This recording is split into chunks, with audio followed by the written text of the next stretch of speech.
Welcome back to Haunted and Historic Australia for one of our adventure episodes. In this episode, we look at a hidden gem.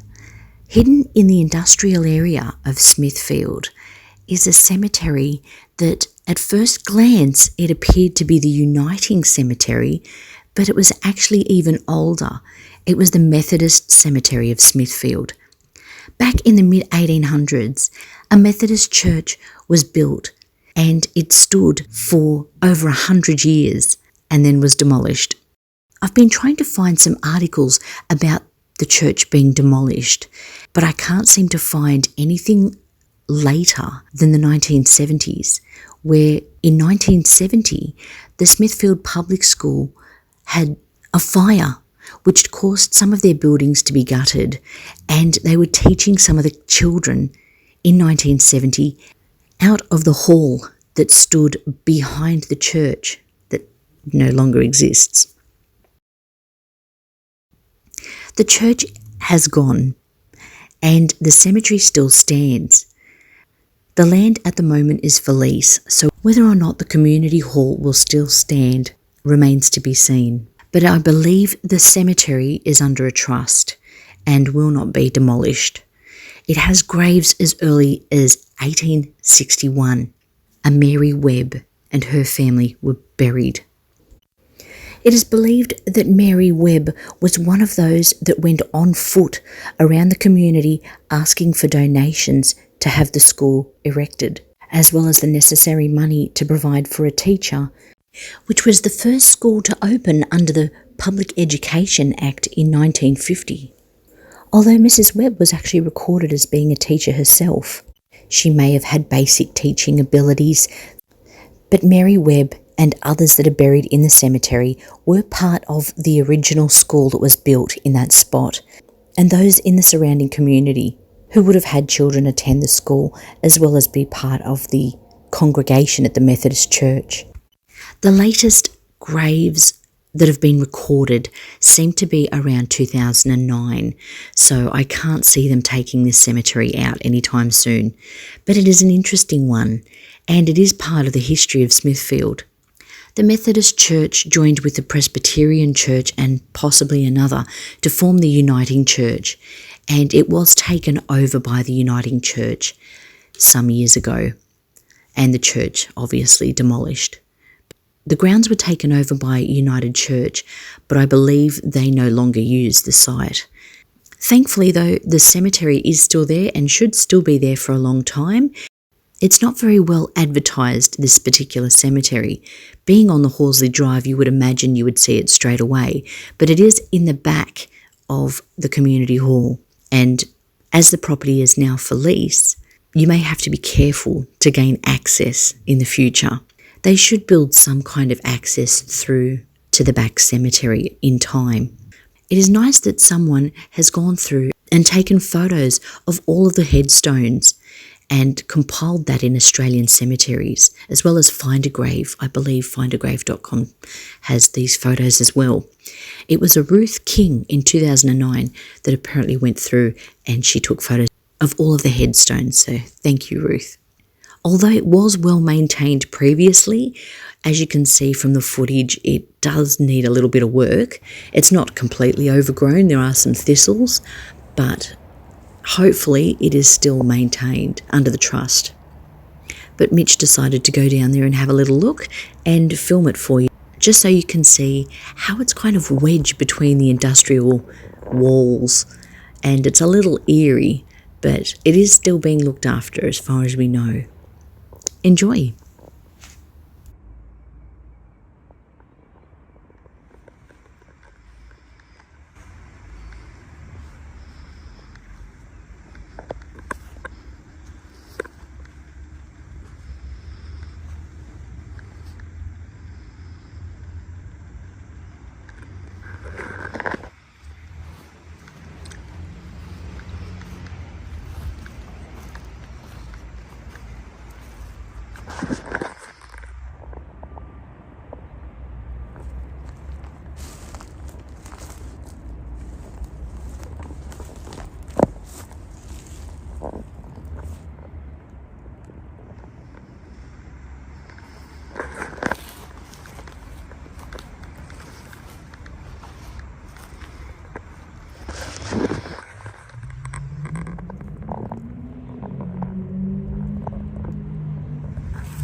Can you believe how luscious this filthy, rotten, bloody prickly weed ends up with no tending, no watering, you know? Like, my goodness. I mean, have a look at it. It's just amazing how these, like, bastard things grow so dang healthy, and we try to grow anything that we can stick in our gob, and no cigar, huh? No excuses to amaze me.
You cease to amaze me.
Parents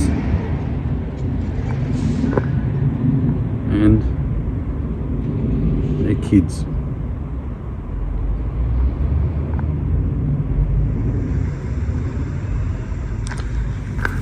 It's a shame that these people don't have a little bit of respect, you know, and clean up the joint around here a bit, you know. I mean, this This is housing some of the oldest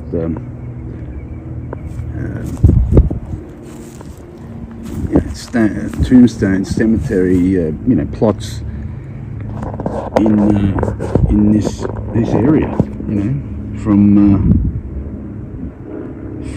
Cabramatta to at least Wetherill Park.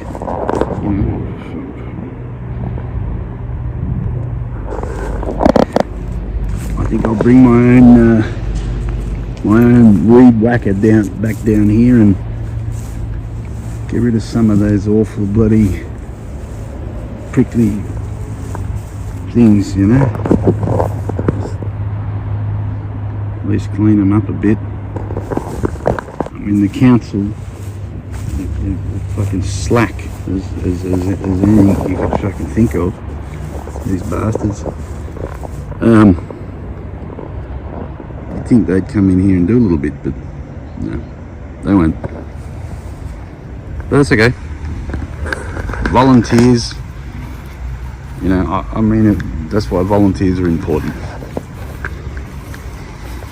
And I certainly wouldn't mind offering my assistance to at least do a little tidying up, Obviously this here, Uniting Church, I believe the old Uniting Church is not very long for this world.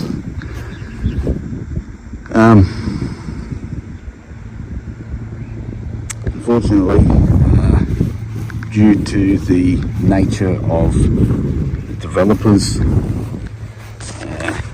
and of course the how should I say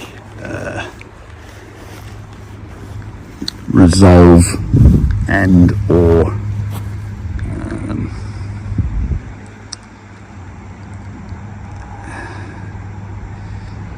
interest and or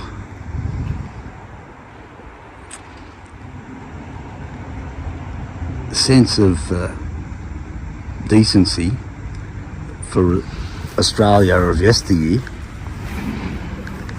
couldn't give a fuck about any of this stuff, and they'd be happy to come in here, build something like what you see here or what you see here or there, factory unit, right on top of all of these people's final resting places, which, to put it lightly, yeah, excuse my French.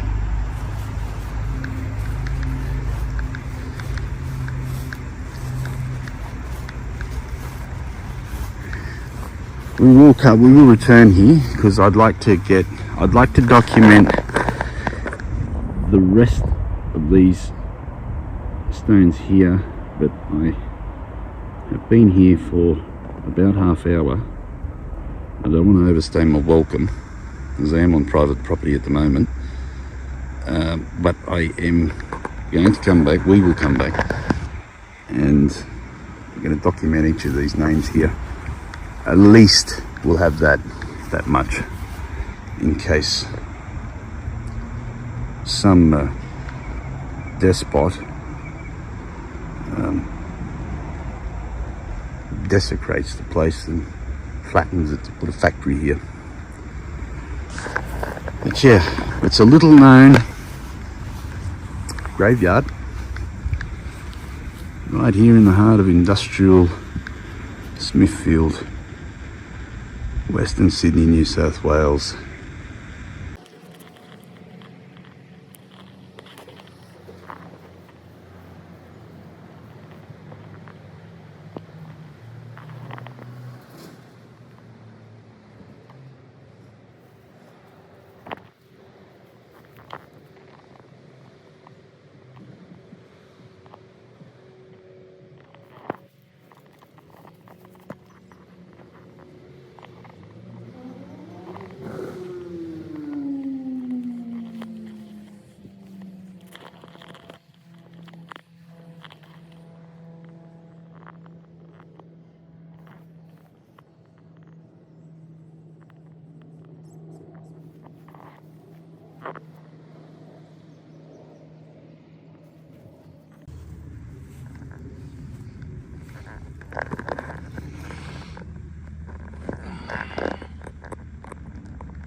Thank you for watching. Don't forget to like, subscribe and share, and stay tuned for more adventures where we check out a couple more cemeteries around the area.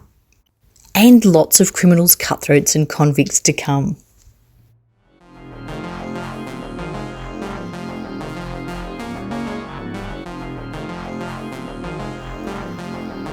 Aussie made.